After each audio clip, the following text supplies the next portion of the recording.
O pai tá de volta a milhão agora, tá comentando sobre Brasileirão e várias ligas de futebol. E hoje, galera, é o seguinte, primeiramente, tá? Total respeito, máximo respeito a vocês aí do Norte, a torcida do Remo, porque, confesso, que eu me surpreendi hoje. Não me surpreendi assim porque eu já sabia que a torcida do Remo era forte e ano passado lotou o estádio na Série B. Só que a torcida lotou o estádio cantando o jogo inteiro. E mostra que é uma torcida que não abandonou o clube em nenhuma circunstância na Série A do Campeonato Brasileiro. Porque tem clube que sobe para a Série A e aí depois o estádio fica vazio, a torcida não vai. Caso, por exemplo, do Santa Cruz quando subiu. O Remo não. A torcida tá lá, chega junto e apoia o clube, mesmo sendo do Norte e mesmo tendo toda a dificuldade de jogar uma Série A sendo do Norte e de competir no futebol sendo do Norte. E eu tenho empatia por vocês porque a gente passou por isso também. O Nordeste também passou muito por isso. Graças a Deus hoje a gente já conseguiu melhorar muito mais nosso futebol. E a gente tem o caso do Bahia que virou SAF. E é um conselho que eu dou a todo mundo, vira SAF. Porque quem não é do eixo tem que ser SAF para poder vencer. Quem é do eixo não precisa de SAF. A gente que é fora do eixo precisa. Então, conselho aos remistas aí, virem SAF, tá? Eu dou esse conselho até pros meus rivais aqui do Nordeste. A SAF é o caminho. Mas enfim, né? Perderam hoje, o Remo perdeu. Infelizmente, eu tenho simpatia pelo Remo, tá? Acho que já deu pra perceber já. E eu acho que deu a lógica. Todo mundo esperava que o Fluminense ia vencer o jogo. Primeiro gol foi um vacilo da zaga do Remo, na minha opinião. O camisa 18 ali deu condição, aí foi um chute errado, acabou sobrando pro John Kennedy, que não tem a marcação correta, e o Fluminense abre 1-0. E aí o segundo gol foi uma belíssima jogada do Fluminense, já no segundo tempo. O Fluminense mereceu vencer o jogo hoje.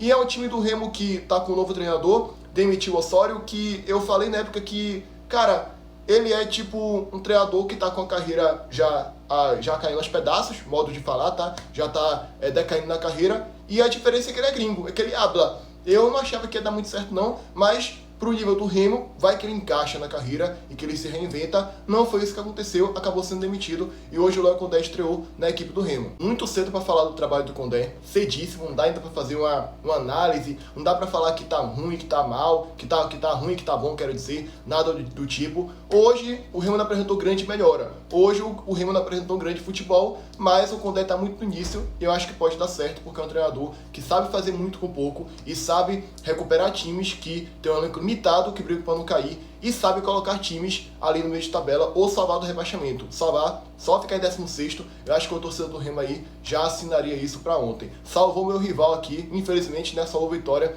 em 2024. Não, na verdade ele subiu com Vitória e aí depois ele foi demitido, né? Eu tô confundindo aqui, perdão.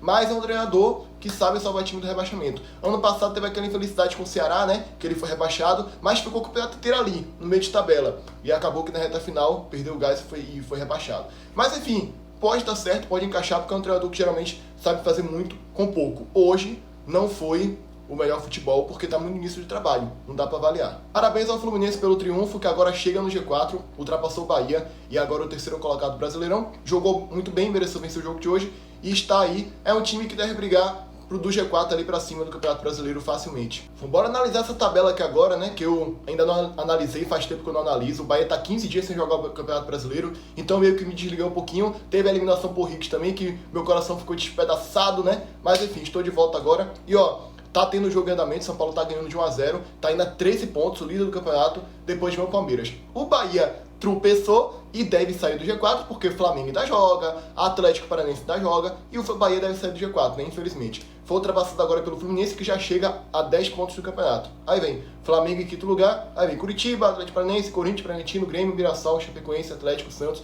Vasco e Vitória. Na parte de baixo chegamos no Remo e veja só, velho, olha só, o Botafogo está na zona de rebaixamento, está em 17º lugar do campeonato, e o Cruzeiro é a lanterna com 2 pontos. 2 decepções até agora no campeonato. Eu não esperava de jeito nenhum que ambos iriam estar na zona de rebaixamento. Seria cinema, já pensou? Seria cinema se eles brigassem para não cair. Porque aí seria surpresa de fato. Porque um Vasco brigar para não cair e ser rebaixado não é surpresa. É time grande, mas não é surpresa. O Inter, nem o Inter eu acho que é tão surpresa assim, porque é o time que está na segunda prateleira do Brasil. É surpresa pelo elenco, mas porra, você entendeu o que eu quero falar. O Cruzeiro e o Botafogo hoje, em tese são SAF, e a tendência é sempre eles estarem brigando lá em cima. O Inter pode capengar, um ano pode estar lutando para não cair, outro lá em cima. Atlético Mineiro, mesma coisa. O Atlético Mineiro nas últimas 2 temporadas, as duas chegou a ficar com chance de cair na última rodada. Isso já é um absurdo. Então, assim, Botafogo e Cruzeiro seria surpresa mesmo, seria cinema, mas eu acho que eles não vão ficar aí. Eu acho que eles vão se recuperar. E o Remo tá com 3 pontos, e eu acho o seguinte, velho, eu acho que é até uma pontuação digna pro Remo, porque o Remo tem um time muito limitado. Até as peças interessantes ali, tem Aleph Manga, Iago Pikachu, tem até um camaronês no time que eu nem sabia. Então tem umas peças interessantes ali. Eu acho que é um time que dá pra brigar pra não cair na lanterna, sabe? Dá, com as peças que tem, dá pra ser o 17º/16º ali, 18º. Pelo menos brigar pra não cair. Mas é um time limitado. Então o Remo tá aqui com 3 pontos, pegou o Fluminense hoje, deu a lógica, perdeu, deu a lógica, querendo ou não. E tá aqui, ó, dos 5 jogos, o Remo empatou 3. Então tá conseguindo se manter ali na briga pra não cair. O objetivo do Remo é se manter firme na briga pra não cair. Esse é o objetivo do Remo. Se ficar ali em 18º, a 2 pontos do 16º, tá ótimo, tá perfeito. 17º, mesma coisa. Essa é que é a realidade. Acho que a torcida do Remo assinaria pra hoje o Remo chegar à última rodada, por exemplo, a 2 pontos do 16º, ganhar, o 16º perder, tudo dá certo, o Remo escapar. Eu acho que eles assinariam, pra hoje, inclusive. Esse então, deu a lógica e o Remo vai ter que batalhar bastante a última rodada pra conseguir se manter na Série A, porque vai ser complicado. Mas eu acho que com der, pode dar um jeito nesse time, tá? Bora ver. Me segue, deixa o like e até o próximo vídeo.